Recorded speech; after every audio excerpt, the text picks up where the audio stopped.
Dans l'épisode précédent de Demain nous appartient, la tension était à son comble à l'hôpital.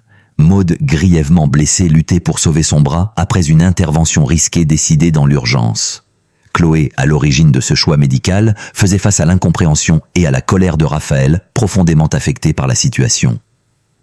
Pendant ce temps, l'enquête autour du harceleur d'Erika prenait une tournure inquiétante, laissant craindre un passage à l'acte imminent. Dans l'épisode Deneuil 120, diffusé ce vendredi 16 janvier 2026 sur TF1, les événements s'enchaînent et apportent des réponses attendues sans pour autant apaiser toutes les tensions. Chloé est encore bouleversée par la réaction de Raphaël. Malgré le soutien constant d'Alex et de Judith, elle doute.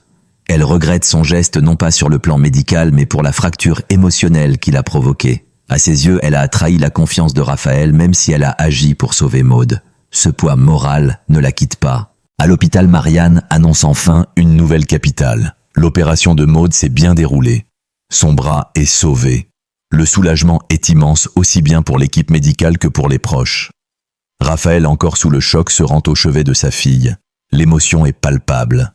Sébastien et Marianne, témoins silencieux de la scène, espèrent que cette épreuve permettra d'apaiser les rancœurs et d'ouvrir la voie à une réconciliation. Chloé apprend le succès de l'intervention. Loin de se réjouir pleinement, elle estime mériter une sanction pour avoir outrepassé certaines limites.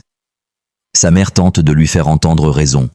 Elle souligne son courage, sa lucidité et son professionnalisme dans une situation critique.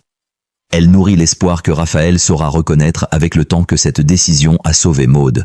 Pendant ce temps, au commissariat, l'enquête progresse rapidement. Damien parvient à identifier formellement le harceleur d'Erika. Il s'agit de Mathieu Bouvard. L'homme est également responsable de l'agression de Basile. Convoqué, ce dernier reconnaît immédiatement son ancien camarade de lycée. Il se souvient d'un garçon qu'il avait volontairement humilié et intimidé à l'époque, pensant ainsi l'éloigner d'Erika. Un choix qu'il regrette aujourd'hui. Erika découvre la vérité. Elle reproche à Basile de ne jamais l'avoir mise au courant de cette histoire passée. Pour elle, ce silence a nourri une situation dangereuse qui la dépasse désormais. La confiance est fragilisée et la peur s'installe. Face à la gravité de la menace, Sarah et Karim décident de renforcer la protection autour de la famille Vidal. Les mesures sont mises en place rapidement, mais une donnée leur échappe encore. Mathieu n'a pas disparu. Il observe, il suit Erika de près. Pire encore, il s'est introduit dans l'enceinte du lycée.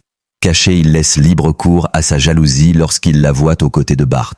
Son obsession semble atteindre un point critique. Alors que Maud commence lentement à se remettre et que certaines vérités éclatent, le danger lui reste bien présent. Les certitudes vacillent et la menace se rapproche, laissant planer une inquiétude grandissante sur la suite des événements. Si vous avez apprécié, abonnez-vous pour la suite.